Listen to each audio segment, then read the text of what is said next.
வணக்கம் ஃப்ரெண்ட்ஸ். இன்றைக்கி நம்ம பார்க்க போகிறது சூப்பரான செம்ம டேஸ்டியான பூண்டு குழம்பு எப்படி செய்கிறதுன்னு பார்க்கலாம். இதை செஞ்சு கொடுங்க, எவ்வளோ சாதம் வந்தாலும் பத்தவே பத்தாது, அவ்வளோ டேஸ்ட்டாக இருக்கும்.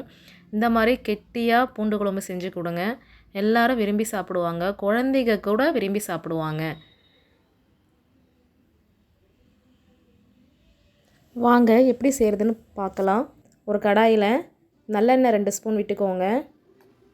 1 ஸ்பூன் மிளகு, 1 ஸ்பூன் சீரகம், 1 ஸ்பூன் வெந்தயம், ஒரு கைப்பிடி கருவேப்பிலை போட்டுக்கோங்க.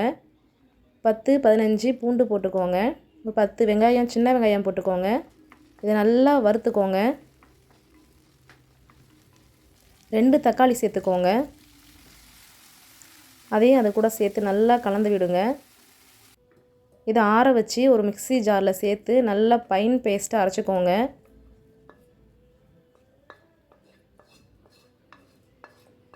இந்த மாதிரி அரைச்சி சேர்க்கும் போது குழம்பு இன்னும் செம்ம டேஸ்ட்டாக இருக்கும்.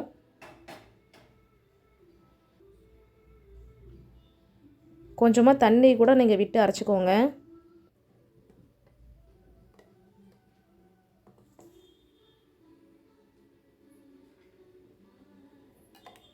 இந்த மாதிரி ஒரு ஃபைன் பேஸ்ட்டாக அரைச்சிக்கோங்க.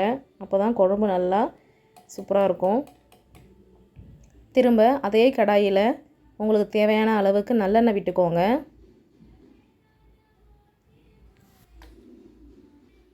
கடுகு உளுத்தம் பருப்பு சேர்த்துக்கோங்க. ஒரு கைப்பிடி கருவேப்பிலை சேர்த்துக்கோங்க.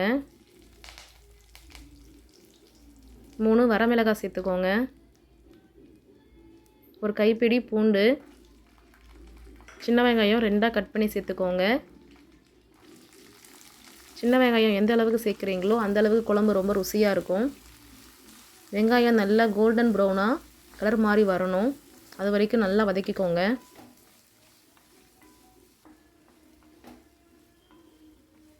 இந்த மாதிரி கலர் மாதிரி வரணும். அந்த டைமில் நீங்கள் அரைச்சி வச்ச பேஸ்ட்டு அது கூட சேர்த்து மிக்ஸ் பண்ணி விட்டுக்கோங்க.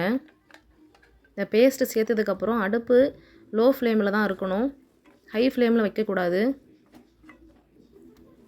எலுமிச்சை அளவு புளியை எடுத்து 10 நிமிஷத்துக்கு முன்னாடியே ஊற வச்சு அந்த புளி தண்ணியை அதில் சேர்த்துக்கோங்க. உங்களுக்கு எந்த அளவுக்கு தண்ணி வேணுமோ அந்தளவுக்கு தண்ணி விட்டுக்கோங்க. எனக்கு இன்றைக்கி குழம்பு கெட்டியாக தான் வேணும், நான் அந்தளவுக்கு தண்ணி விடலை, எனக்கு இந்த தண்ணி போதும்.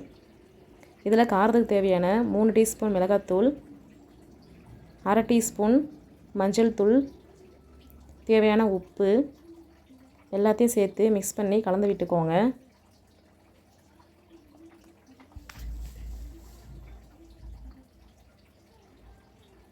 இந்த மாதிரி கலந்து விட்ட பிறகு மூடி போட்டு ஒரு 10 நிமிஷம் மீடியம் ஃப்ளேம்லேயே வச்சுக்கோங்க. 10 நிமிஷம் கழித்து திறந்து பார்த்திங்கன்னா குழம்பு கெட்டியாக இருக்கும். இந்த டைமில் 1/2 ஸ்பூன் வெல்லம் சேர்த்துக்கோங்க. வெல்லத்தை சேர்த்து நல்லா மிக்ஸ் பண்ணி விட்டுக்கோங்க. 3 நிமிஷம் மூடி போட்டு லோ ஃப்ளேம்லேயே வச்சுக்கோங்க. 3 நிமிஷம் கழித்து திறந்து பார்த்தீங்க அப்படின்னா இந்த மாதிரி எண்ணெய் தனியாக பிரிஞ்சு வந்திருக்கும். இந்த டைமில் கொத்தமல்லி இலையை சேர்த்துக்கோங்க. குழம்பு ரெடி. நீங்கள் சுட சுட சாதத்தில் போட்டு பரிமாறலாம். நீங்கள் செஞ்சு பார்த்துட்டு குழம்பு எப்படி இருந்ததுன்னு சொல்லுங்கள். மறக்காமல் சேனலை கண்டிப்பாக சப்ஸ்கிரைப் பண்ணுங்கள். நன்றி.